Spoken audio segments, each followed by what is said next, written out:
Aabot sa mahigit 50 milyong pisong halaga ng smuggled na sigarilyo ang nakumpiska sa anti-smuggling operation sa Dato Odin, Sinsuat, Maguindanao nitong Abril 3. Pinangunahan ng operasyon ng Bureau of Custom, katuwang ang Criminal Investigation and Detection Group at iba't ibang unit ng PNP sa Bangsamoro Region.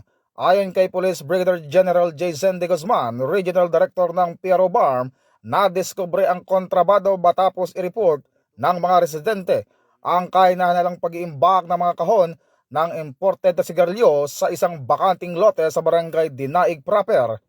Pinaniniwala ang pinuslit ang mga ito sa pamamagitan ng dalampasigan at planong ipamahagi sa iba't ibang lugar kabilang ang Cotabato City.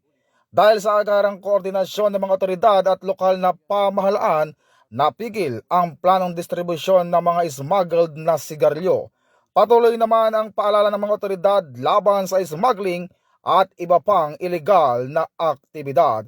Ito ang bagong PNP para sa bagong Pilipinas, serbisyong mabilis, tapat at nararamdaman.